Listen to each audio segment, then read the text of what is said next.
This morning, when I was preparing for sermon and thinking scriptures this week, and again, this word holy seems to scare us sometimes, but I want you to listen to this additional verse, again, taken from 1 Peter, verses 13 through 25. Therefore, with minds that are alert and fully sober, set your hope on the grace to be brought to you when Jesus Christ is revealed to us at his coming. As obedient children, do not conform to the evil desires you had when you lived in ignorance. But just as he who called you is holy, so be holy in all that you do. For it is written, be holy, because I am holy. Since you call on a Father who judges each person's work impartially, live out your time as foreigners here in reverent fear. For you know that it was not with perishable things, such as silver or gold, that you were redeemed from the empty way of life handed down to you from your ancestors, but with the precious blood of Christ, a lamb without blemish or defect. He was chosen before the creation of the world, but was revealed in these last times for your sake. Through him you believe in God, who raised him from the dead and glorified him, and so your faith and hope are in God. Now that you have purified yourselves by obeying the truth, so that you have sincere love for each other, love one another deeply from the heart. For you have been born again, not of perishable seed, but of imperishable, for the living and enduring word of God.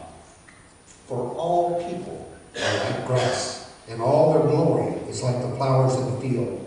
The grass withers and the flowers fall, but the word of the Lord endures forever.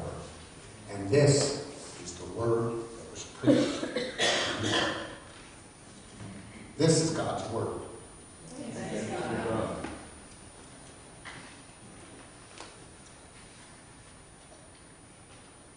It's real hard.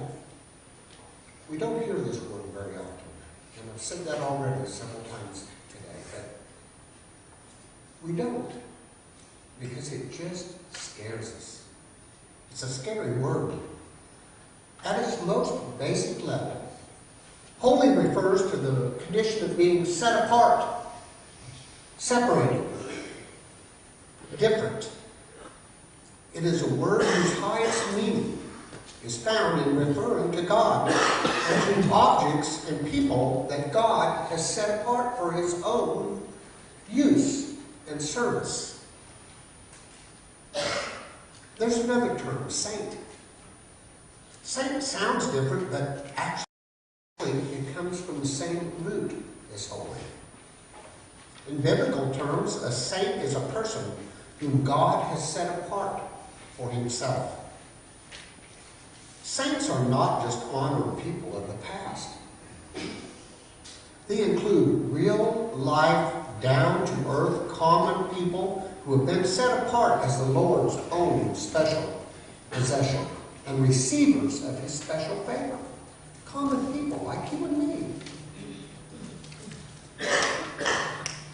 All who know Jesus Christ as Savior are called saints because God has called them his people, his spiritual children, distinct from those who do not believe. Holiness is what God wants and expects from us. Holiness is a reflection of God's character, and he wants his children to look like him.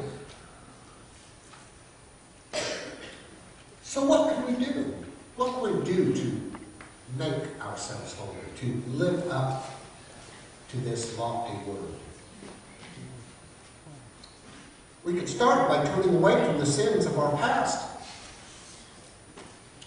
Today we would say, let's roll up our sleeves a little bit and get to work on this business of holiness.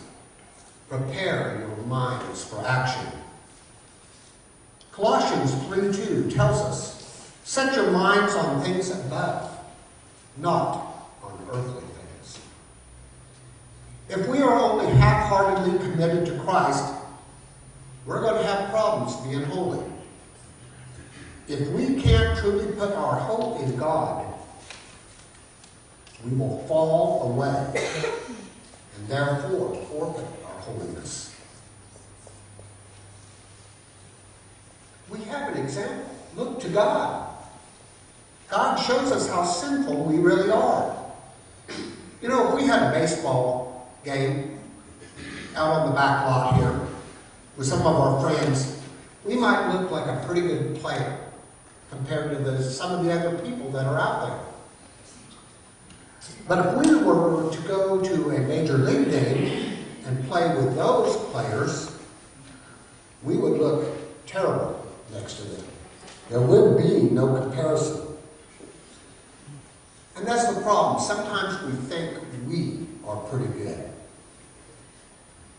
But when we look at God's holiness, I think that changes our attitude. God shows us. He doesn't leave it up to maybe, what if, don't really know. God shows us what we should be like. Scripture provides us with precise information, completely reliable images of what life is truly like from God's perspective. The Bible doesn't leave room for that. The Word gives us the knowledge and the guidance we need to map out our lives according to God's will. God is our standard. Of course, we know that we're going to fall short of that standard. Romans 3:23. When we look to God, we get a right view of holiness. And a right view of holiness leads us to a right view of sin. Again, He sets that example. His Word tells us. We don't have to guess. And if we have any other trouble accepting this Word, consider the cost of our redemption here today. The cost was not silver, wasn't gold, wasn't paid out in cash or bonds or anything else. The cost was the precious blood of Christ. It was gracious. It was God's innocence for our guilt. Very simple. And that makes us one of God's holy possessions. He gave His Son for us. So we need to recognize the importance of God's Word. We need to obey it. God's Word is like that pot that polishes the silver. It purifies us. It produces love. Love is one of the outcomes of holiness. Appreciate it. The Word of God, unlike any human or created thing, continues its beauty, its effectiveness, and its life forever. His Word is forever.